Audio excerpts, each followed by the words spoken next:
Hello everyone, good morning.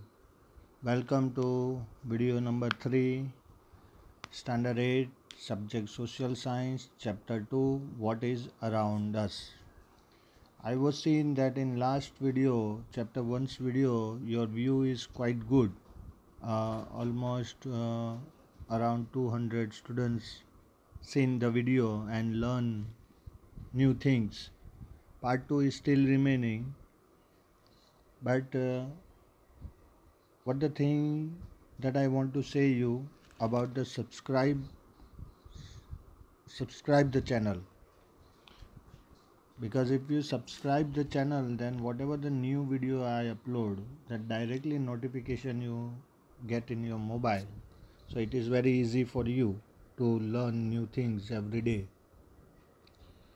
तो last वाला जो चैप्टर 1 का वीडियो था उसमें रिस्पॉन्स आपका काफ़ी अच्छा था, काफ़ी लोगों ने देखा, कमेंट्स भी आए.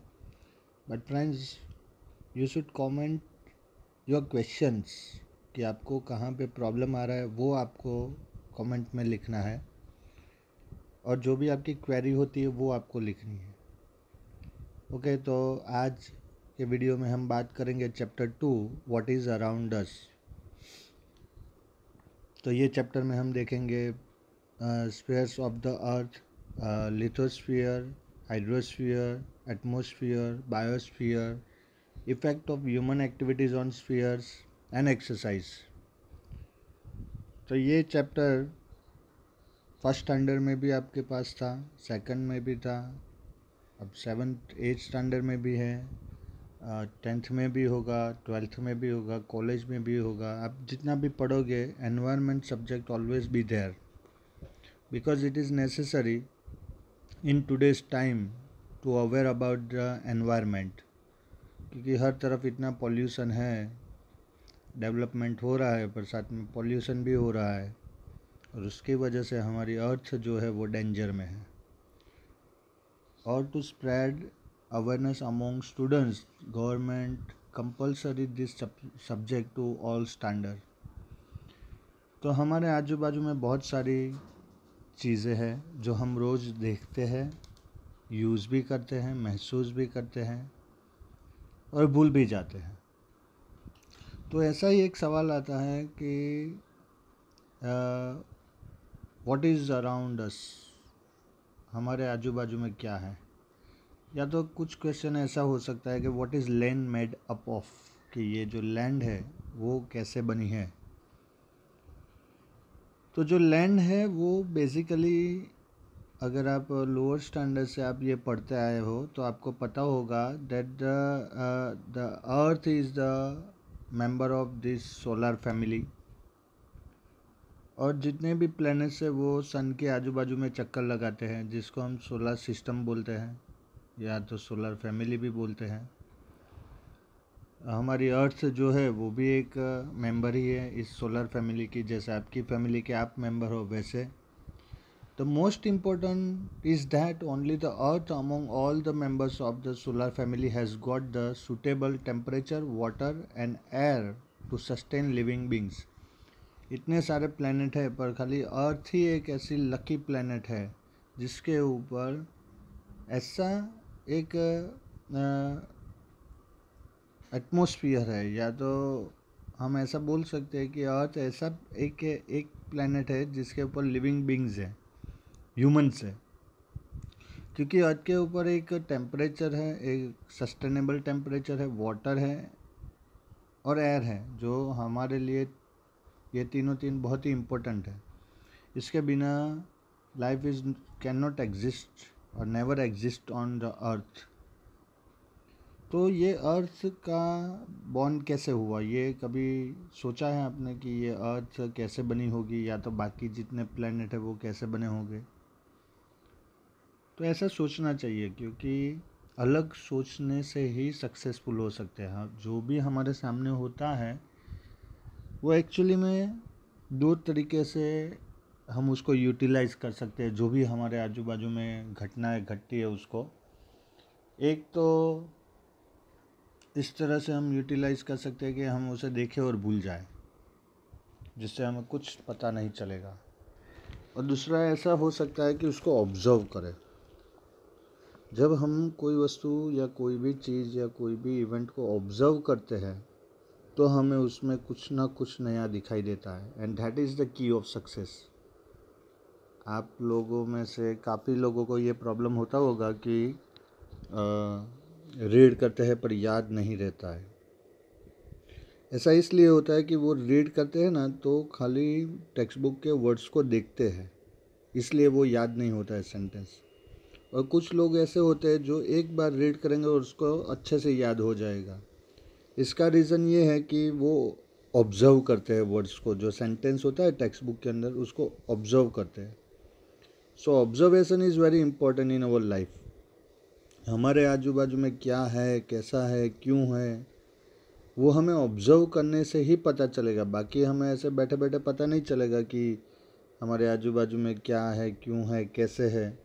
या तो हम ऐसा मान ले कि है, अभी हम क्या करें, ऐसी सोच नहीं चलेगी। हमें अभी सोच बदलनी पड़ेगी। अगर आपको फ्यूचर में सक्सेसफुल होना है या डॉक्टर या इंजीनियर, जो भी आपका ड्रीम है वो ड्रीम फुलफ़िल करना है, तो आपको ये सब सोचना पड़ेगा। तो यहाँ सोचने वाली बात ये आती है कि अर्थ कैसे बनी।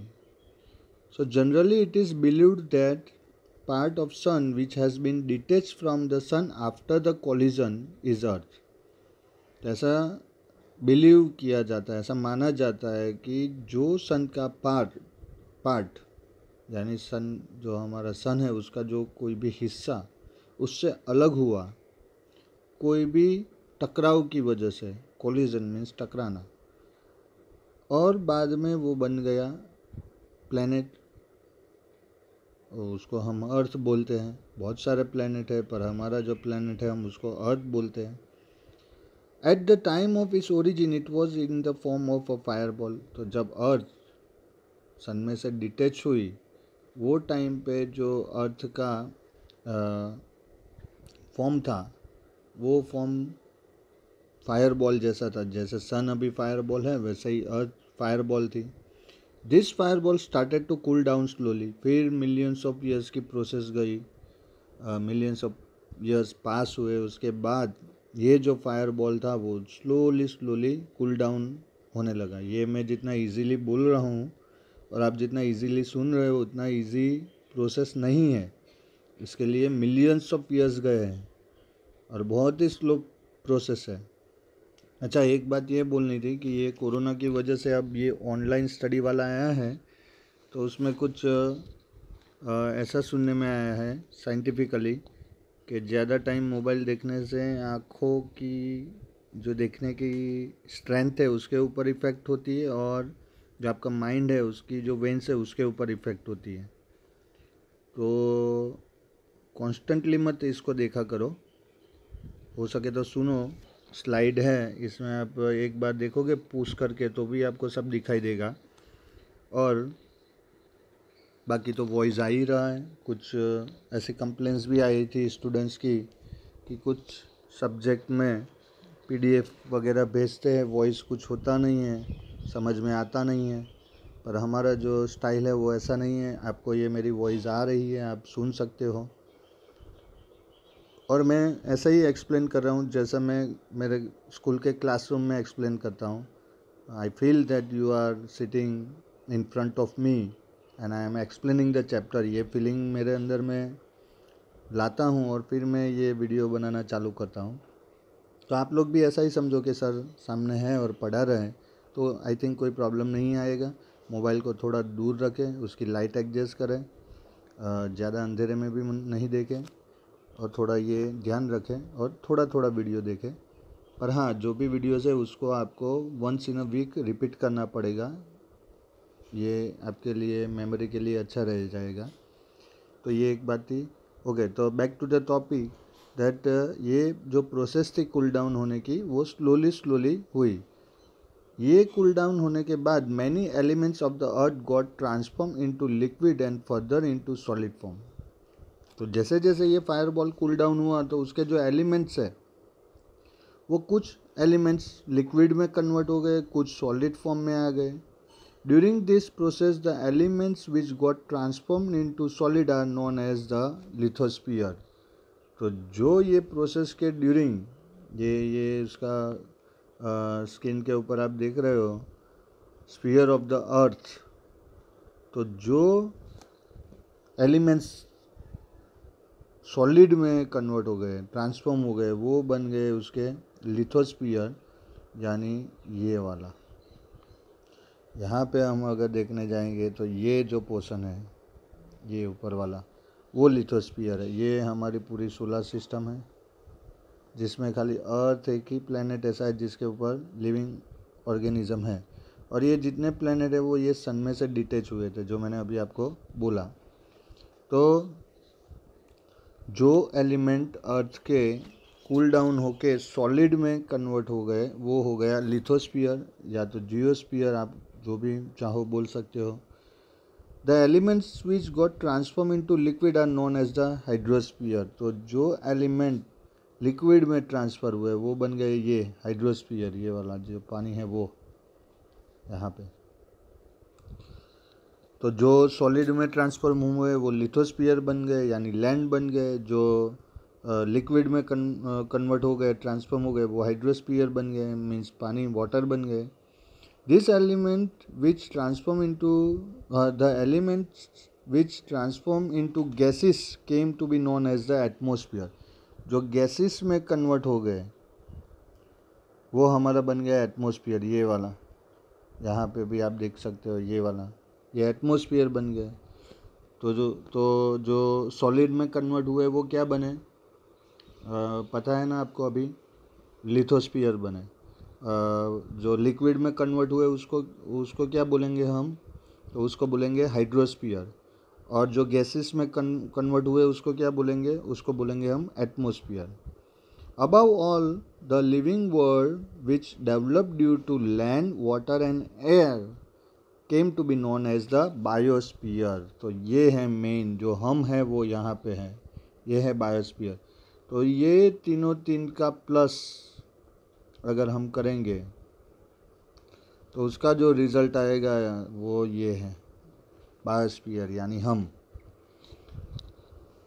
In this way the four spheres came into existence on earth। तो इस तरह से ये 4 स्पीयर अर्थ के ऊपर एग्जिस्टेंस में आए, लिथोस्फीयर, हाइड्रोस्फीयर और बायोस्फीयर और एटमॉस्फेयर बाकी रह गया था ना।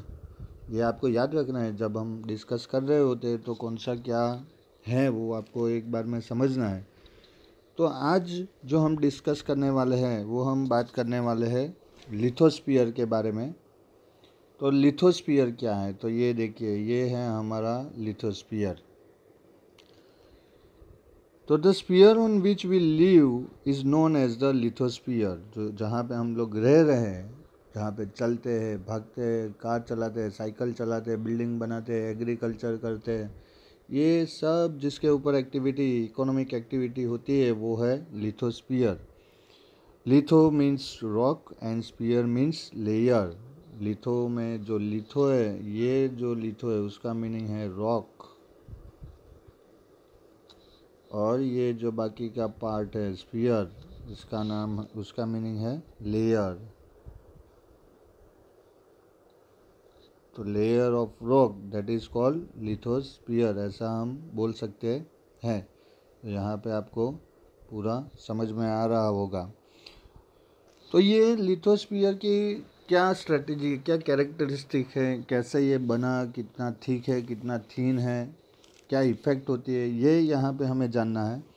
The upper layer of the earth is made of soil. ये जो ऊपर का जो लेयर है अर्थ का, ये अगर आप जूम करोगे आपके मोबाइल में तो आपको क्लियरली दिखेगा, देख लेते हैं एक बार। ये जो ऊपर वाला जो लेयर है वो सॉइल से बना है, and solid material like rocks. तो ये सॉलिड मटेरियल से भी बना है जिसको हम रॉक बोलते हैं। Approximately 29% of the surface of the earth is covered with lithosphere.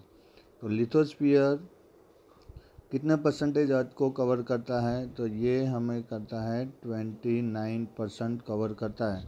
तो हमारे पास लैंड बहुत लिमिटेड है। अब लैंड पॉल्यूशन का सोचो, इसलिए लैंड पॉल्यूशन नहीं करना चाहिए, क्योंकि जो लैंड है वो 29% नहीं है, इतनी बड़ी अर्थ है फिर भी। बाकी सब जगह पे पानी है। और अभी हमारे पास ऐसी टेक्नोलॉजी नहीं है कि हम लैंड बना सकें। एक साइंटिफिकल रिसर्च के हिसाब से अगर आपको 1 इंच सॉइल बनानी हो due to the natural phenomena, natural effect से, अगर 1 इंच सॉइल आपकी फिंगर में देखो, फर्स्ट जो कट है ना, वहाँ से लेके नेल तक का जो पोर्शन होता है वो अप्रोक्सीमेटली 1 इंच बोला जाता है उसको। इतनी सॉइल बनने में 800 ईयर्स का टाइम जाता है। कितना? 800 ईयर्स। तो सोचो अगर सब सॉइल या तो लैंड स्पॉइल कर दी, ख़राब कर दी, तो फिर हमारे पास क्या ऑप्शन है? कुछ टेक्नोलॉजी है? या तो अभी लॉकडाउन का पीरियड है तो आप सोचो कि लैंड कैसे बनाएं। अगर आप सक्सेसफुल हो जाओगे तो अच्छा है। तो 29% of the earth covered with this lithosphere. This layer is almost 64 kilometre to 100 kilometre thick. ये जो आप लेयर देख रहे हो, ये देखो यहाँ पे, ये बहुत ही बड़ा स्किन है, इसलिए इसको छोटा करके देखते हैं। ये जो ऊपर वाला लेयर है, ये ब्लू और ग्रीन, ये लेयर को आपको देखना है। ये लेयर जो है वो है लिथोस्फीयर का लेयर। वो 64 to 100 किलोमीटर थिक है, पर सब जगह पे नहीं, अनइक्वल है। कोई जगह पे कम भी होगा, कोई जगह पे ज़्यादा भी होगा, पर मैक्सिमम 100 किलोमीटर तक। उसके बाद उसका फॉर्म चेंज हो जाता है। The thickness of the lithosphere is not the same everywhere on the earth. Similarly their interior and exterior do not have identical physical features. तो इंटीरियर यानी जो अंदर होता है वो, और एक्सटीरियर यानी जो बाहर होता है वो, इसके जो फीचर्स है वो आइडेंटिकल नहीं है, यानी वो इजीली आप पहचान नहीं सकते हो। यहाँ पे आपको दिखेगा स्क्रीन के ऊपर। It is mostly made up of substance like soil and rocks. ये जो बना है वो सॉइल और रॉक से बना है। तो लैंड के ऊपर और क्या है? तो landform like mountains, plateau, plains and valleys are seen on the lithosphere. Lithosphere पे आप ये सब कुछ देख सकते हो। माउंटेन भी देख सकते हो, प्लेट्यूज भी देख सकते हो, प्लेन्स भी, वैलीज भी। The temperature increase as we move toward the centre of the earth. तो आप जैसे जैसे यहाँ से नीचे जाओगे इस तरफ, तो जो टेम्परेचर है वो क्या होता जाएगा? इंक्रीज़ होगा, बढ़ेगा, क्योंकि ऊपर का लेयर अर्थ का अभी कूल डाउन हुआ है। अंदर का तो है एज इट इज़ ही है।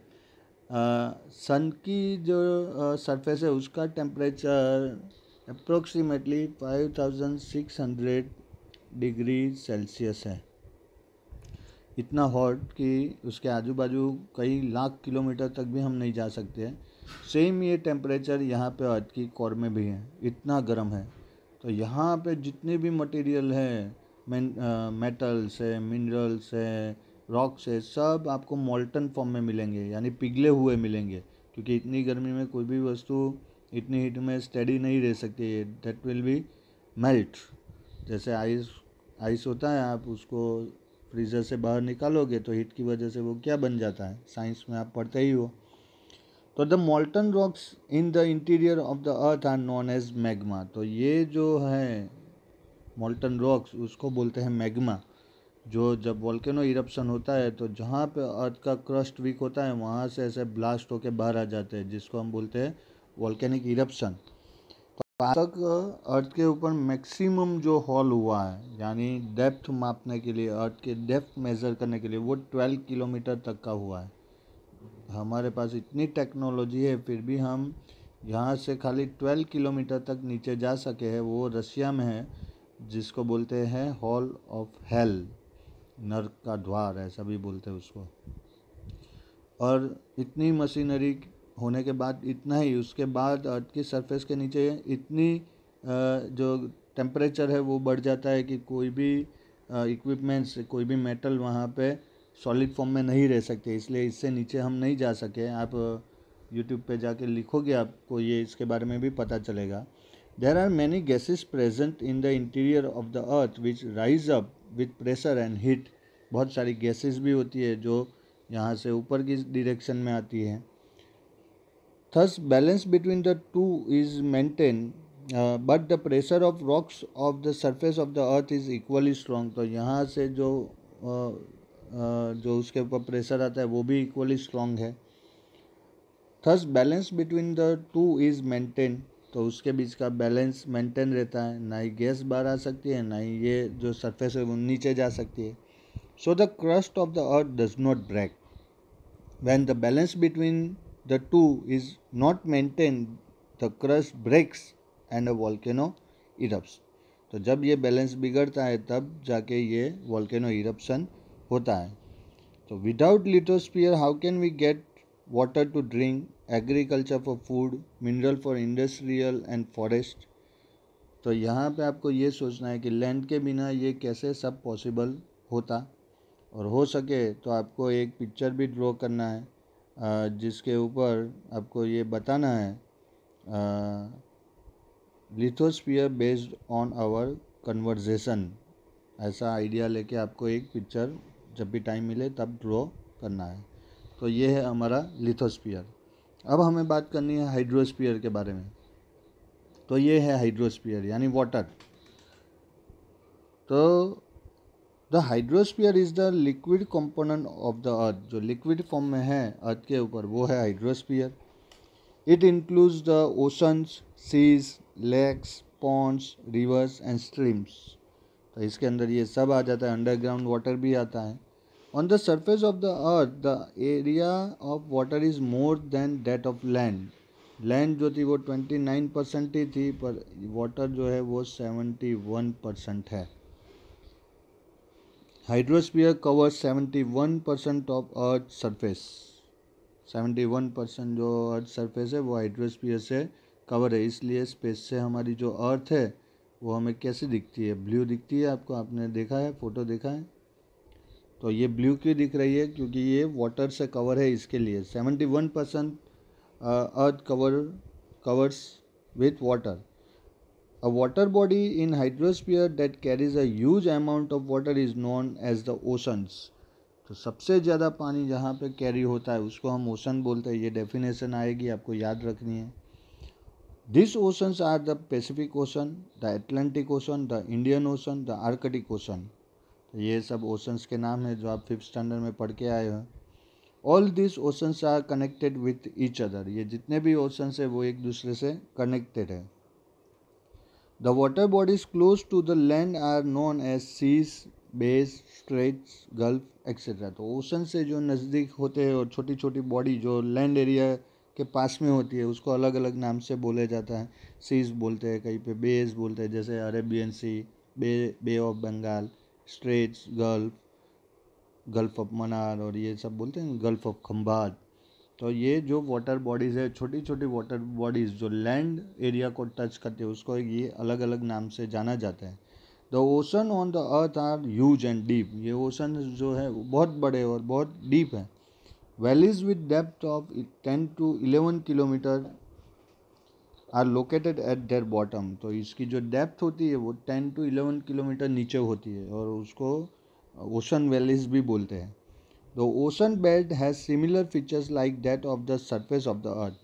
तो जैसे अर्थ की सरफेस के ऊपर हमें माउंटेन है, प्लेट्यूज है, वैलीज है, ये सब मिलता है, वैसा ही ये ओशन के नीचे भी हमें ये सब मिलता है. तो ocean it has high mountains, plateaus, vast plains, valleys etcetera. तो ये सब हमें ओशन के अंदर मिलता है. पर ओशन का जो वाटर है वो सॉल्टी वाटर है बाय द वे. तो ये आपको ध्यान रखना है कि हम क्यों वाटर को पॉल्यूट नहीं कर सकते हैं, क्योंकि हमारे पास फ्रेश वाटर जो है वो बहुत ही कम है. अब अप्रोक्सीमेटली अराउंड 800 करोड़ पीपल है अर्थ के सरफेस के ऊपर, अभी 800 करोड़. और फ्रेश वाटर जो है हमारे पास वो लेस देन 3% है. अब सोच लो कि पर कैपिटा इनकम की बात करते हैं हम कभी इकोनॉमिक्स में, जो आपको 10th स्टैंडर्ड में आएगा तब मैं बात करूँगा. पर हेड कितना लीटर वाटर बचता है वो आपको सोचना है. अगर ऐसा ही वाटर पोल्यूशन होता रहा तो क्या आपके पास ऐसी टेक्नोलॉजी है कि आप जो ओशन वाटर है, सॉल्टी वाटर, उसको स्वीट वाटर में कन्वर्ट कर सको. अगर जब ऐसा हो जाए तो फिर वाटर सेव करने की कोई ज़रूरत नहीं बचेगी, क्योंकि इतना सारा वाटर है। पर फिलहाल वाटर पॉल्यूशन को हमें रिड्यूस करना है, स्टॉप करना है। और आपको भी पॉसिबल हो तो पर डे 1 या 2 लीटर वाटर बचाना है, खाली खाली वाटर वेस्ट नहीं करना है। Ocean contains 97% of the total amount of water on the earth. तो 97% जो वाटर है वो ओशन में है। Approximately 1/3 of remaining water is trapped in ice caps and glaciers. 1/3 portion जो वाटर है वो आइस कैप्स जो नॉर्थ पोल और साउथ पोल में है, और ग्लेशियर्स है हिमालयाज़ में और पोल्स पे, वहाँ पे ट्रैप्ड है।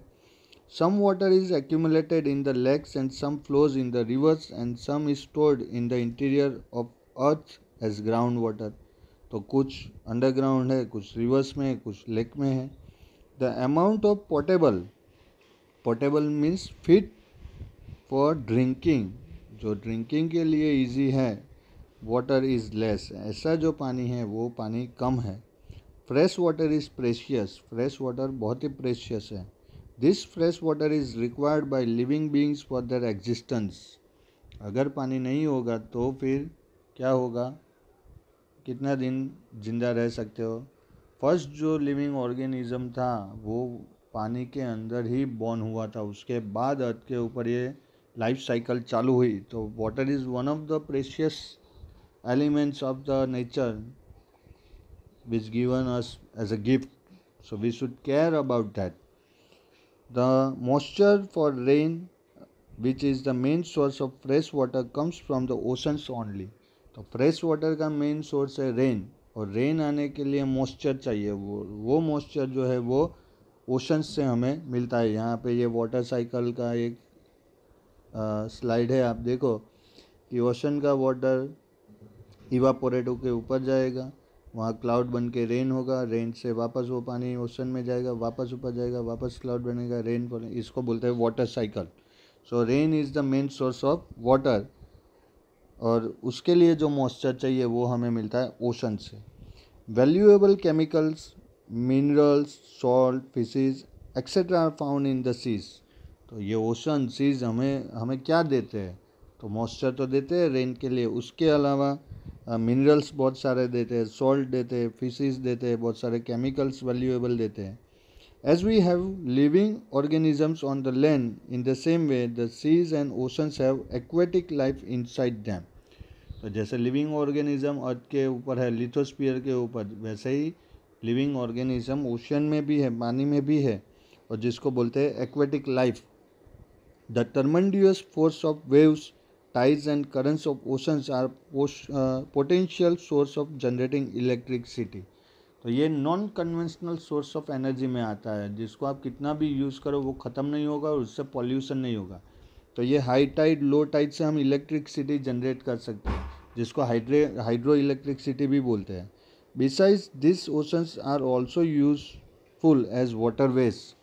इसके अलावा ये जो ओशंस है वो वाटरवेज के जैसे भी यूज़ कर सकते हैं। याद फर्स्ट चैप्टर में, हिस्ट्री के फर्स्ट चैप्टर में हमने देखा ब्रिटिशर्स कैसे यूरोपियंस कैसे इंडिया में आए थे। तो बाय ओशन न्यू सी रूट ढूंढने के लिए ढूंढा था ना उन्होंने, तो वो ओशन नहीं होते तो फिर कैसे आते। तो इस तरह से ये ओशन और ये वाटर हमारे लिए बहुत ही इम्पोर्टेंट है। तो आज के वीडियो में हमने लिथोस्फीयर और हाइड्रोस्फीयर के बारे में डिस्कस की है। नेक्स्ट वीडियो में हम एटमॉस्फेयर और बायोस्फीयर के बारे में बात करेंगे, और हमारी जो एक्टिविटीज़ है ह्यूमन एक्टिविटीज़, वो ये तीन और चार स्फीयर्स के ऊपर कैसे इफ़ेक्ट करती है नेगेटिवली प्रोबेबली, उसके बारे में भी हम नेक्स्ट वीडियो में डिस्कस करेंगे। तो आई होप आपको यहाँ तक जो भी है वो पता चल गया होगा। अगर कोई भी डाउट्स है, कोई भी क्वेरी है, तो आप मुझे टेक्स्ट करें, सजेशन है तो भी सजेस्ट करें, और स्पेशली सब्सक्राइब करें। मैक्सिमम सब्सक्राइब होना चाहिए, क्योंकि आपको अगर जो भी नया वीडियो अपलोड होता है उसके बारे में इंफॉर्मेशन मिल जाए। और इसके अलावा मेरे चैनल के ऊपर 11th स्टैंडर्ड इकोनॉमिक्स के भी वीडियो है, 10th assess, 9th assess, 7th assess, ये सब भी वीडियो हैं। तो ये भी अपने फ्रेंड्स को बताएं, शायद उनको काम में आए। और वंस इन अ वीक इसको रिपीट ज़रूर करें, देखें इसको, समझें इसको, टेक्स्ट बुक से डिटेल्स मैच करें। ये GSCB बोर्ड का ही वीडियो है। नेक्स्ट कभी टाइम मिलेगा तो CBSE NCERT के भी हम वीडियो अपलोड करेंगे। पर आपको इसको लाइक और शेयर करना है और सब्सक्राइब करना है। और फिलहाल अभी घर पे रह के ही पढ़ना है और पूरा रिवीजन भी करना है, ठीक है। तो stay home, stay safe. Thank you very much.